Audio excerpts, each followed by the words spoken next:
everyone, welcome and welcome back to my channel. How's everyone doing?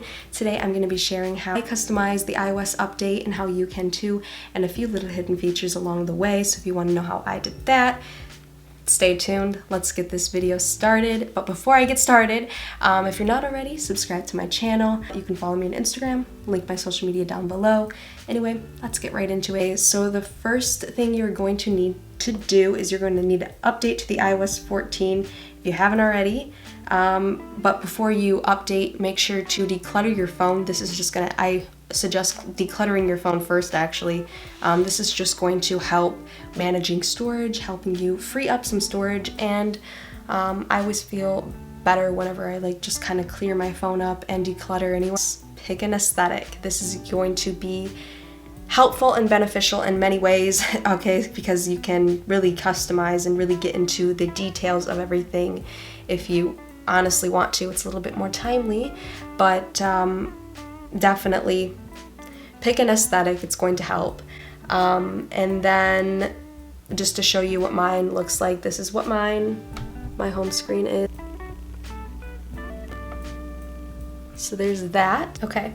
And so once you update to iOS, you pick an aesthetic and you declutter and move your apps to library, which I'm going to show you how to move your apps to library once you update. I'm going to go out and then I'm just going to go ahead and I'm going to edit home screen. From there, I'm going to click the minus sign. I'm just going to move app to library. Now it may look like it's deleted or you may not know where it went, but all you got to do, just swipe right or swipe left, and you'll be able to find all of your apps that you might have put in your app library right there. It's pretty simple, easy, and just keeps everything a little bit more organized, which I love.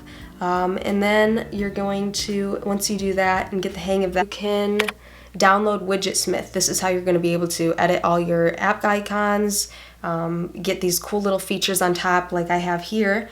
And so you're going to go ahead, download Widget Smith. Once you do that, you're going to go in Widget Smith, wherever that may be. I'm going to click it's in my socials, so I'm going to go ahead and do that. You're going to edit. I'm just going to show you how I did the time app, or how I did the time icon. So it's right there. You're going to click add small widget. I'm just going to click on number 2 because that's what number mine is. And so it's very important that you know what number your widget is, because it's going to change whenever you edit it into the home screen, whatever number it's saved as. So mine's saved as small number 2. I'm going to show you how I edited everything. So from there, you'll be able to click whatever font you want. You can go as far as adding the time and location, which I just have the time and date on mine.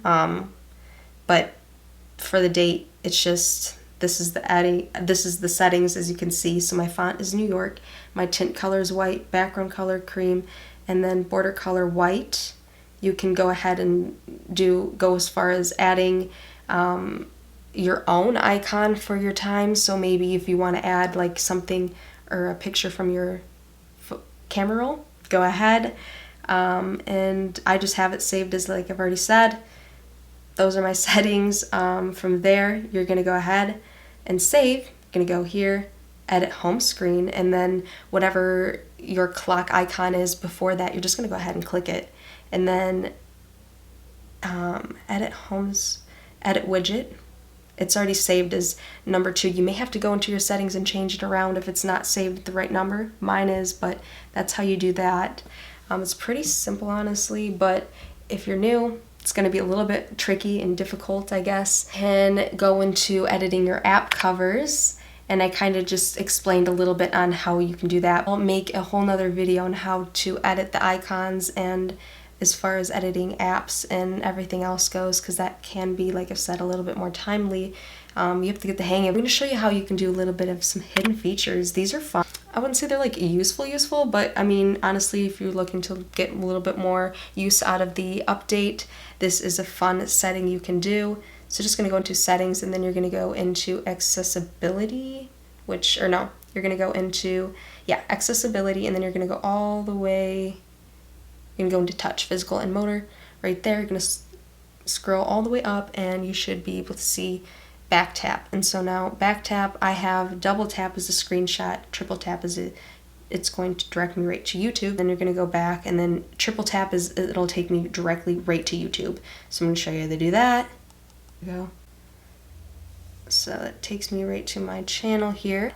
If you guys like this video, or if you want details on how you can edit your icons as far as doing them your own, setting them and editing them, like this video, comment. Either way, I'll be doing it, so stay tuned for that if you want to see it.